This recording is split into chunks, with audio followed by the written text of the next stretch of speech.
so that people can start communicating.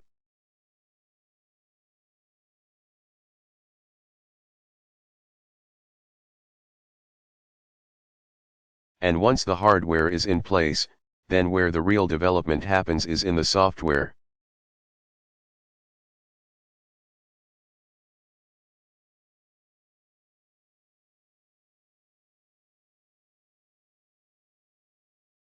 And that's where it's really a matter of education, training, and developing a homegrown capacity.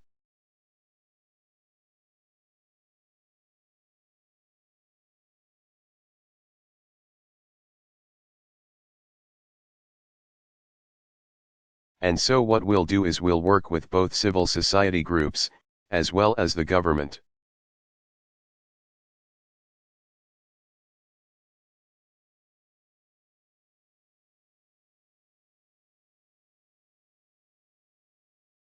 To find opportunities where we can promote the building of the infrastructure that's required.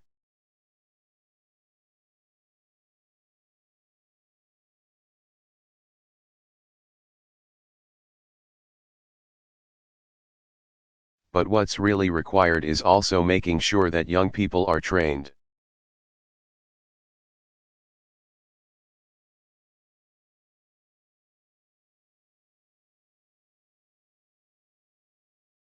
And part of what's going to have to happen is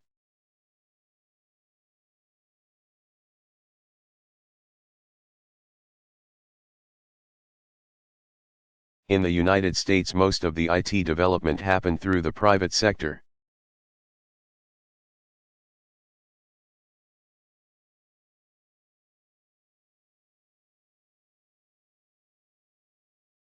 Government invested in research.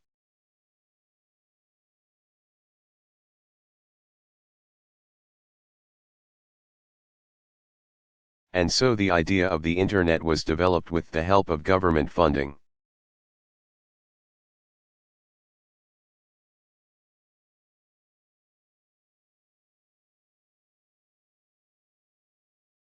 But what became then the World Wide Web and then all the applications and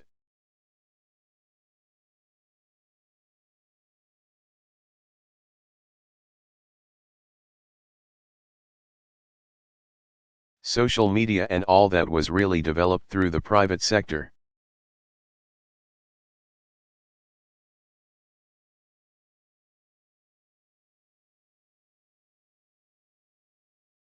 So part of what has to happen once democracy is installed in Myanmar is then also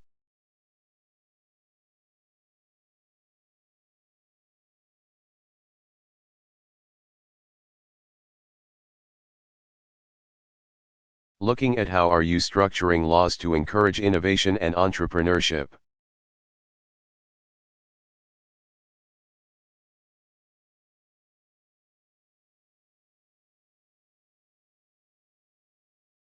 So, for example, one of the debates that we're having in trade negotiations with Asian countries in the Trans-Pacific Partnership.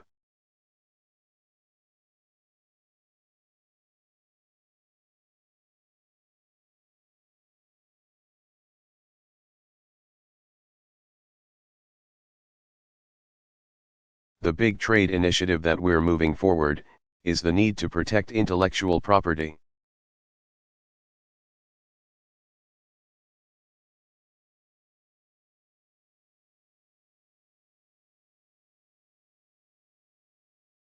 If you invent a better tractor, than in the United States,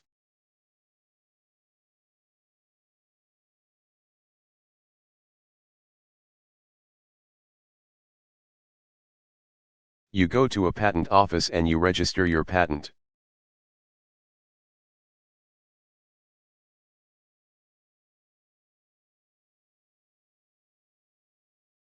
You show that this is a new invention.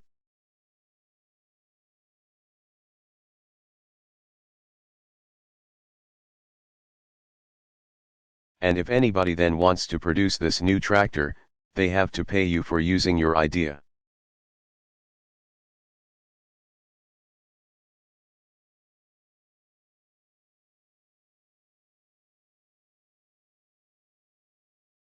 The same is true for intellectual property.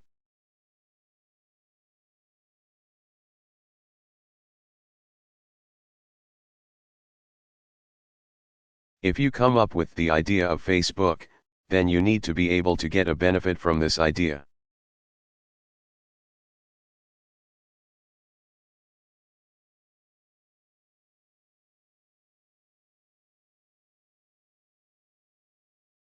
And one of the problems I think that you still have in many countries in Southeast Asia.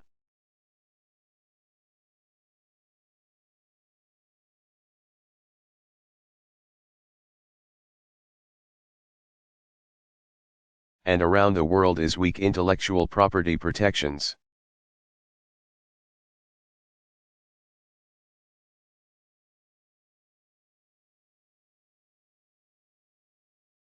Which means that if you're an entrepreneur with a good idea, you don't want to start your business here.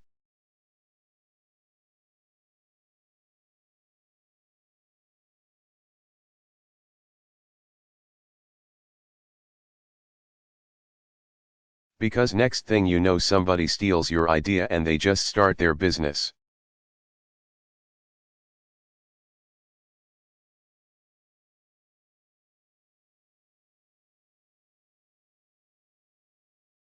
So you'd rather start the idea in the United States where you know that it will be protected?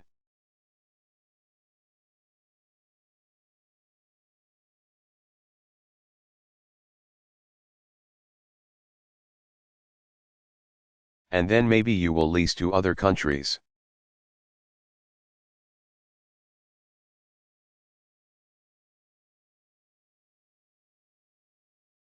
But the jobs and the opportunities will have been created someplace else.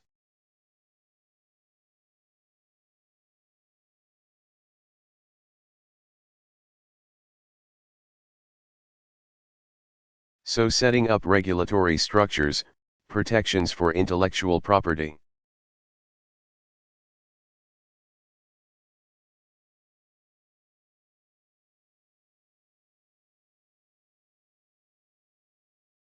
All those things are also going to be very important in order to get a strong IT.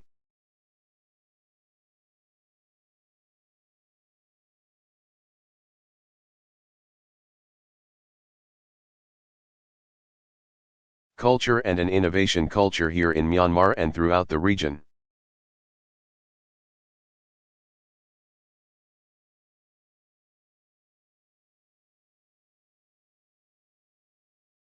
Okay, it's a man's turn.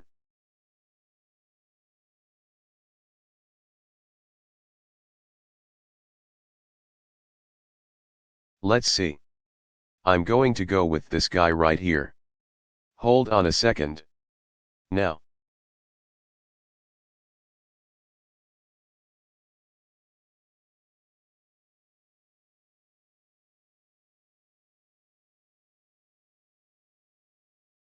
You're not going to read that whole thing, are you? Because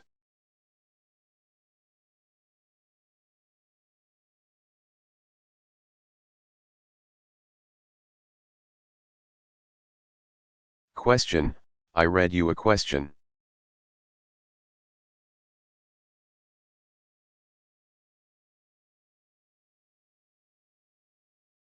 President Obama, I think you have to summarize it quickly because we don't want.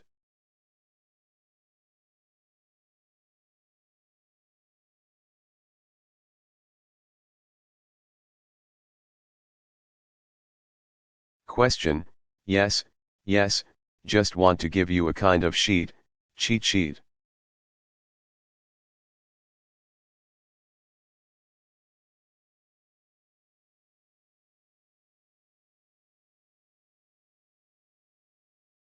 President Obama, yes, I'll take the sheet.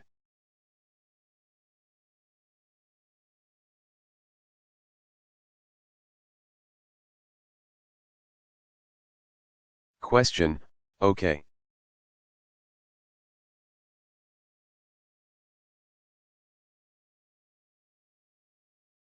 President Obama, there you go.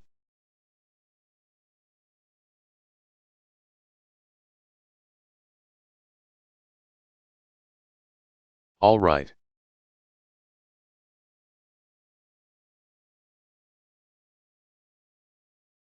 Question, I have only one question.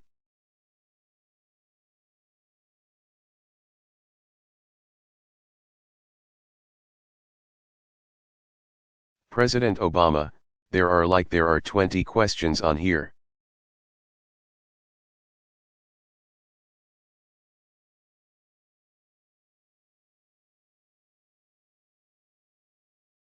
Question, just want you to know.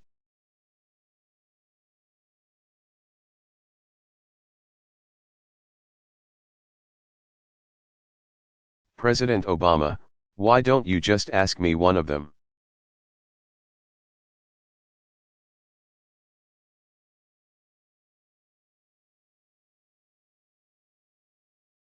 I'll read the rest.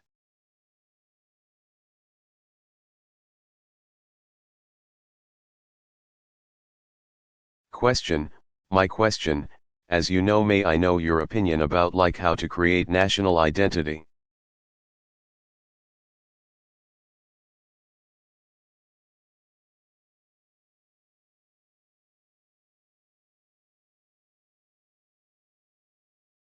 Or like Myanmar identity different, strong identity in our country?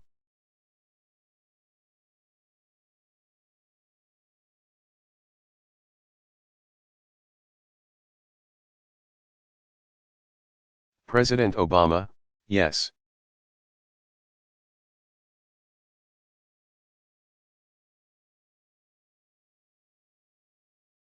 That's a great question. Yes, I was talking about this with the civil society groups.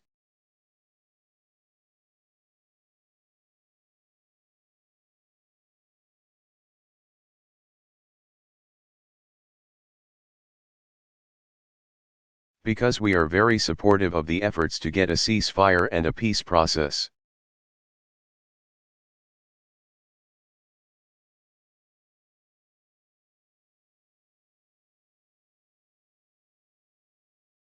With the ethnic groups that have been engaged in armed conflict for a long time.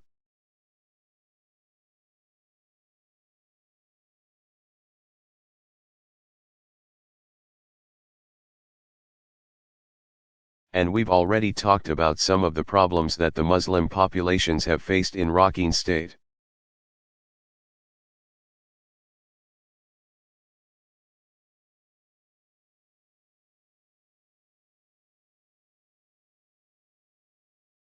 But what I said to the civil society groups is, yes.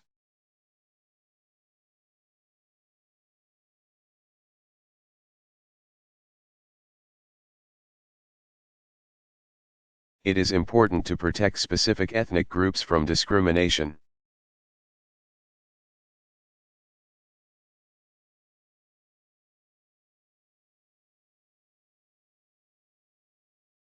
And it is natural in a democracy that ethnic groups organize among themselves to be heard in the halls of power.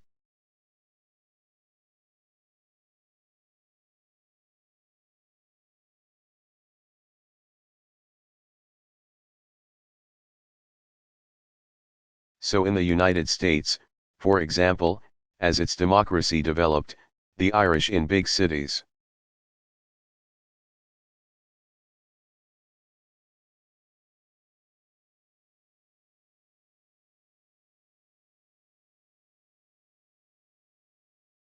They came together and they built organizations, and they were able to promote the interests of Irish Americans.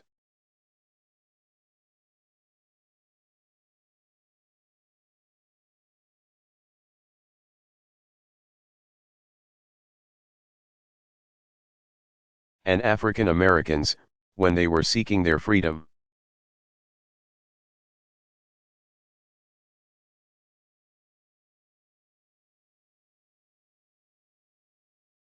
You had organizations like the NAACP that promoted the interests of African Americans.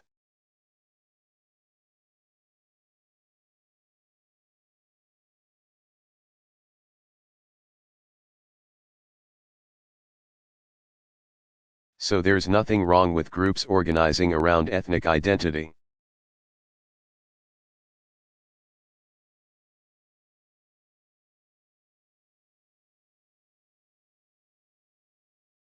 or around economic interests, or around regional concerns.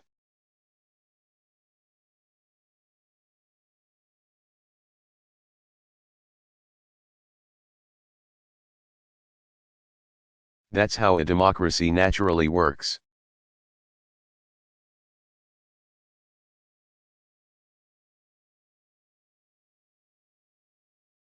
You get with people who agree with you or who are like you to make sure that your concerns are heard.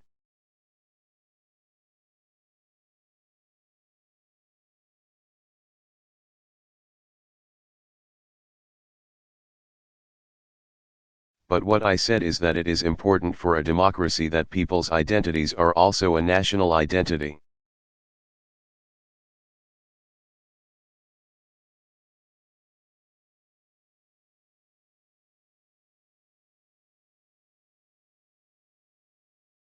If you walk down the streets of New York City, you will see people looking more different than this group right here. You'll see blue-eyed,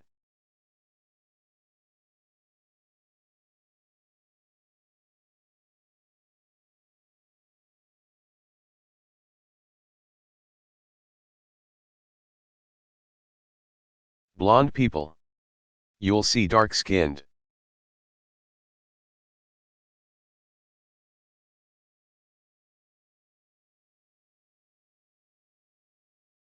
black people. You'll see Asians. You'll see Muslims. You'll see, but if you ask any of those people, what are you? I'm American.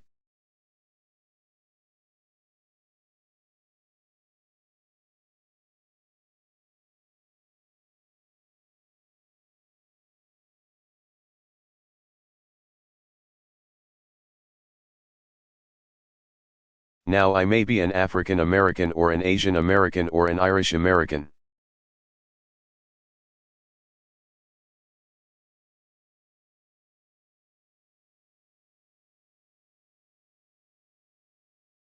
But the first thing I'll say is, I'm an American.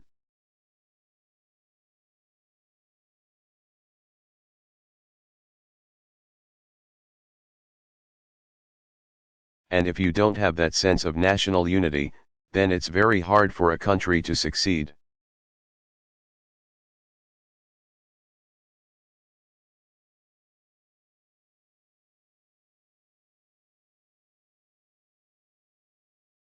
Particularly a small country like Myanmar.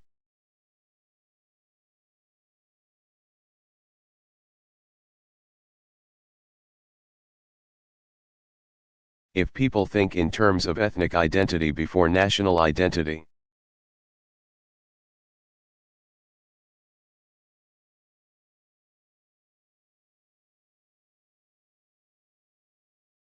then I think over time the country will start breaking apart and democracy will not work.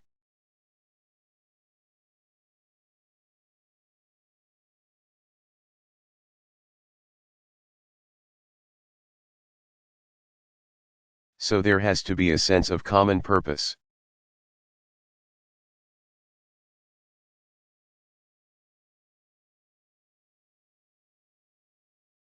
But that's not an excuse then for majority groups to say, don't complain, to ethnic minorities.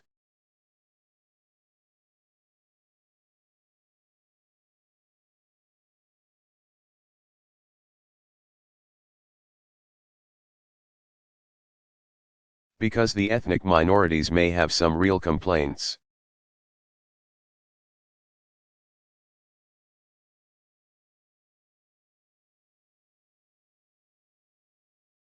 And part of what is important for the majority groups to do if, in fact,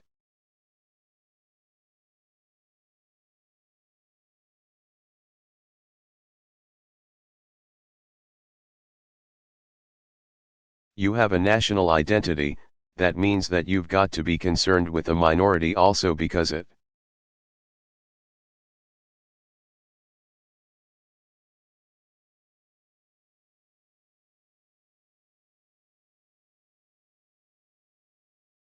reflects badly on your country if somebody from a minority group is not being treated fairly.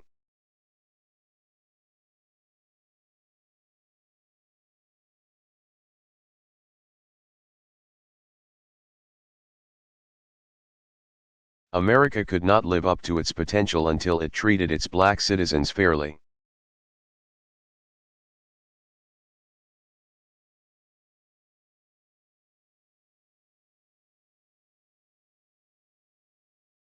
That's just a fact, that was a stain on America when an entire group of people couldn't vote.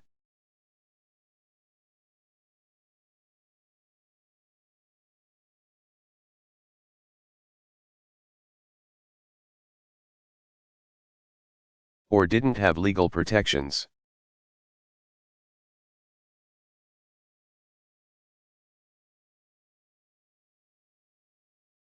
Because it made all the declarations of independence and constitution and rule of law.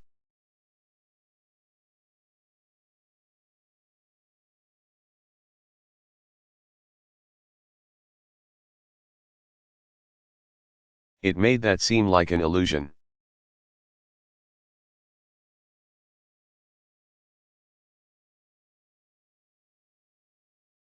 And so when the civil rights movement happened in the United States,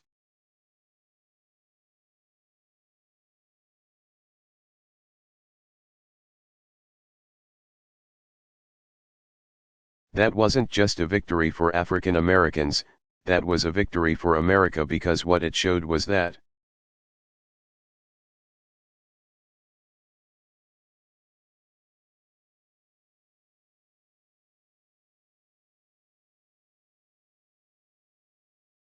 the whole country was going to be concerned about everybody, not just about some people.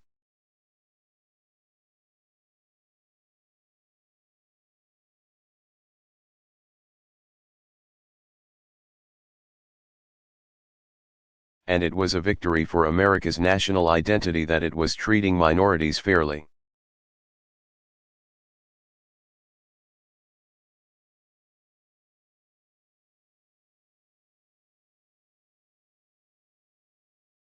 And that's, I think, how every country in ASEAN, including Myanmar,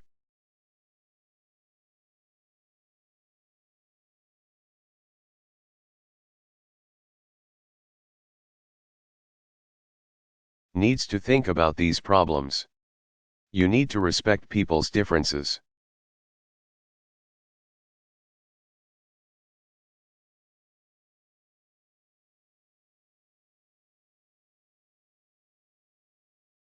You need to be attentive to the grievances of minorities that may be discriminated.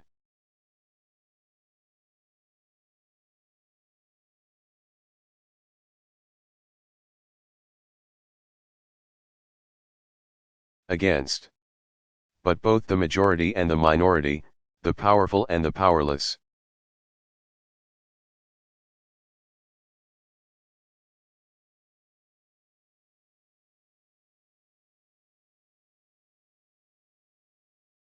Also have to have a sense of national identity in order to be successful.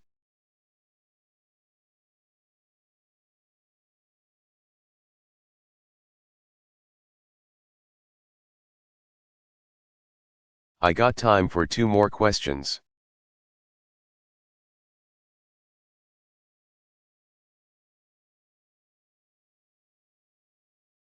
Two more. He said 1, but I'm going to take 2.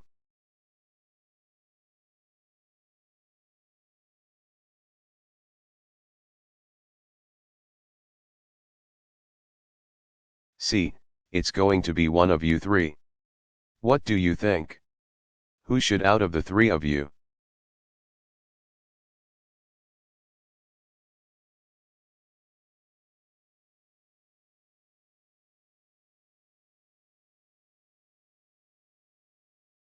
Who should I call on? Are you friends? Okay, so why don't you decide? What do you think? Okay.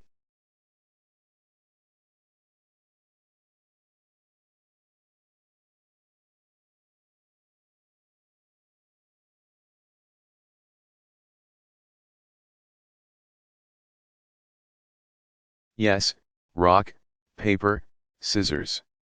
Let's see. Who won? Okay.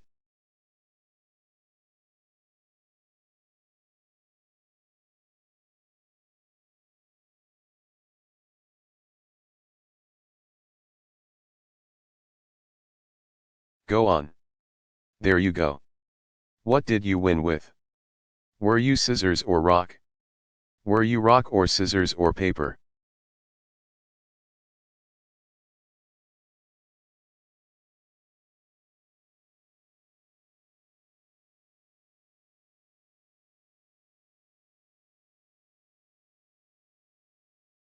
Question, rock.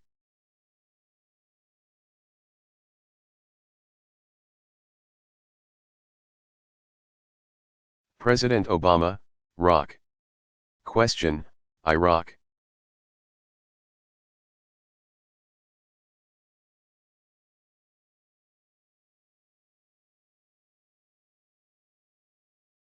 President Obama, you rock.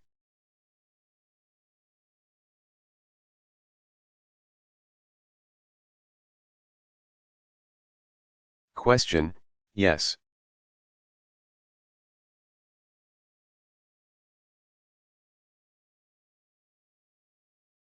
President Obama, yes.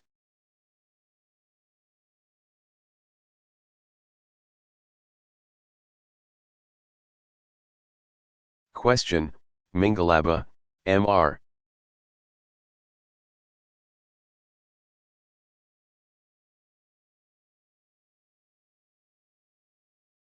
President.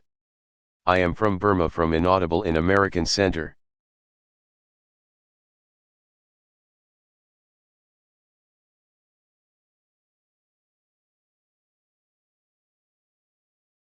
Right now we're working on a documentary on Yangon University.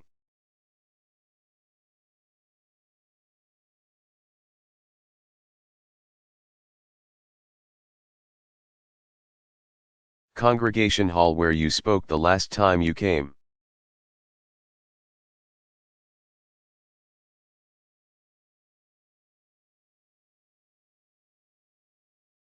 President Obama, yes, last time I was here.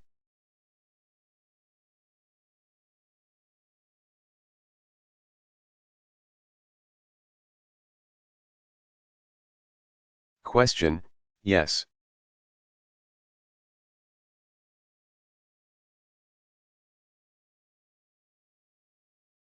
So as you know, Yangon University has reopened last year.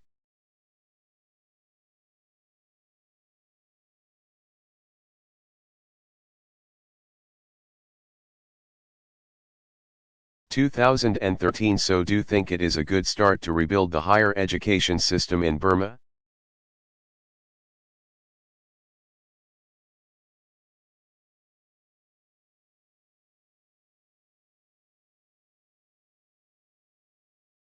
President Obama, well, I think it's a great start.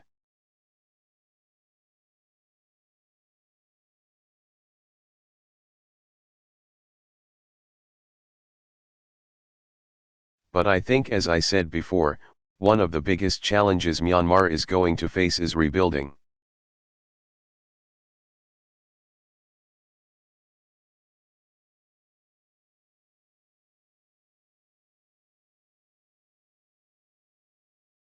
Its education system. And I think it has to start early. It has to start from the youngest ages.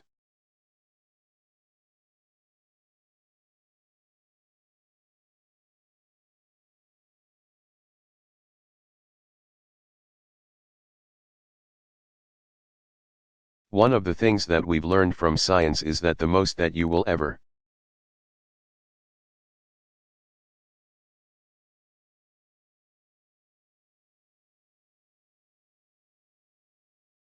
learn in your entire life happens from the time you're born until you're 3 years old.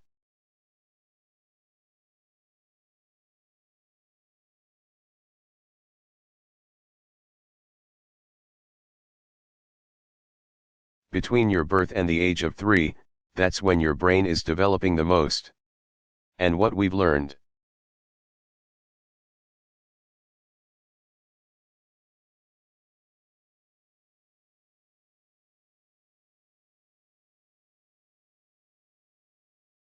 For example, is that when you read, when parents read to young children,